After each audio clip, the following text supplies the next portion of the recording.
Gamit natin itong Corsa Horn sound checking testing, ide-demo at ipaparinig ko sa inyo ang mga iba't ibang klase ng Corsa Horn natin na uubra at pwedeng-pwede sa motor nyo.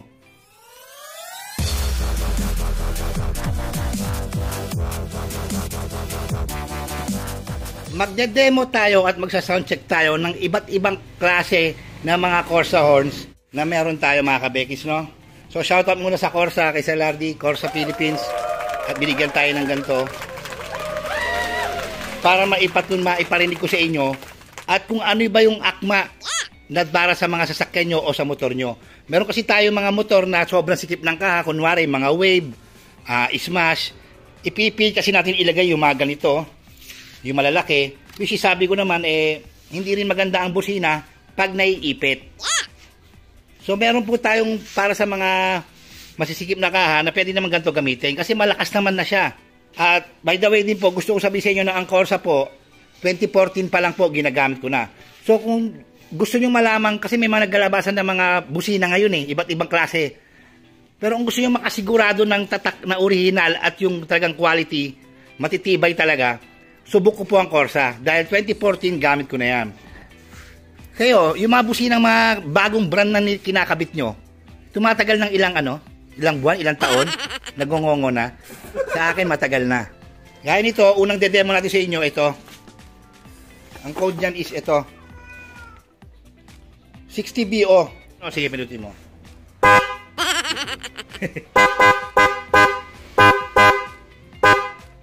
Ayan po yung isang klase ng Corsa natin, 60BO. Ito naman po, yung disc type. Ang code po niyan is ito. 55BO. 350 Hz low tone, 120 Hz high tone. Busina mo nga. Taas. Okay.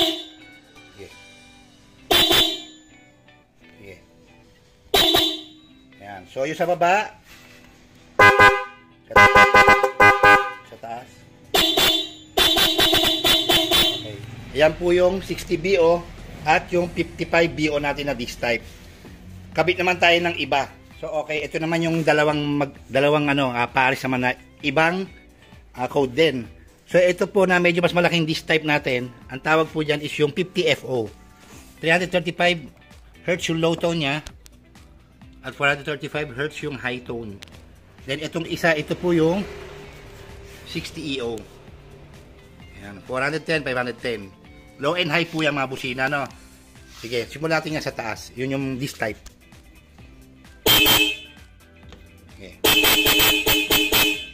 Lakas, no? Yung gitna. Ito po yung katunog ng Corsa V3. Halos same sila. Nagkaroon na ng red sa likod to. Hindi nga, pinutin mo ulit. Taas. Ayan.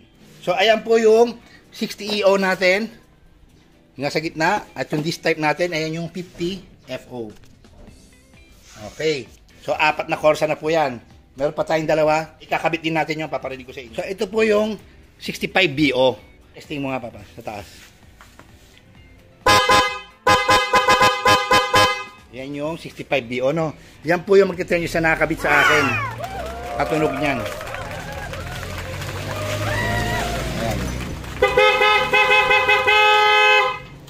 10 years. Imagine niyo 10 years yan. Tapos ito, hindi pa gamit. Ngayon pa lang, for demo pa lang. Tapos yung 10 years na hindi nagbago ang tunog. Sige nga, Papa, testing mo ulit. Halos same pa din. So, 65BO po yan. Tapos ito naman po nasa taas is ito yung 60FO. Sige, busina mo sa baba.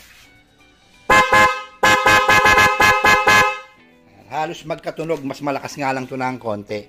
So, ang ibig sabihin natin mga kabekis, may mga iba't ibang klase tayong busina. Kung ano lang aakma sa motor nyo, huwag nyo ipipilit na ang nipis ng kaha nyo, ang sikip ng kaha nyo, tapos ipipilit nyo yung maganto kalalaki, which is dapat nga hindi po naiipit ang busina. I-recommend ako sa inyo mag-disc type po kayo ng Corsa, yung malaki sa ay maliit nito. So, ito po yung V3. Sige nga, busina mo. Yan naman po yan, Corsa V3. Same po na nakakabit sa PCX natin. Yung sa PCX mo, version 3 yan, di ba? 3. Sige nga pa, subok na. Ayan, testing natin yung kanya. Kahit patay makina. Ayan po ang tunog ng B3. So, ito po yung mga iba't ibang klase ng Corsa natin. Available na po yan ngayon sa akin. I-message nyo ako kung ano yung trip nyong orderin sa kanila at ibibigay ko rin sa inyo yung presyo. At promise po sa presyo wala hong overprice yan. Hindi gaya na lumalabas sa mga bago ngayon na grabe ang presyo, hindi naman nagsisitagal. Kung gusto nyo legit at yung alam yon, kasi ako na-experience ko na yung tunay yung tibay at tatag ang talaga ng gamit Ito sa PCX 4 years na to Kumbaga, alam natin kung ano yung totoong busina na kailangan nyo, na hindi nagngongongo basta-basta. Corsa Horn po mga kabekis. Ibibigay ko sa inyo yung i-message nyo ako kung balak nyo umorder ng maramihan. Discounted po yan, mura lang po kasi direct na po tayo. Mismong si Corsa na po ang nagbigay sa akin yan para ma-demo sa inyo. Pinadala niya ako ng iba't ibang klase ng mga busina at pinadala niya sa akin to. Magawa ng video, ma-demo, sound checking sa inyo at hindi masayang yung pera nyo. Malaman nyo kung ano ba talaga ang tunay na busina ever since na ginagamit. Message nyo lang ako kabekis kung gusto nyo maka-avail niyan. Lilito din po sa Shopee ko yan. Okay, Corsa Horn mga kabekis. Mag-invest kayo sa matibay na busina.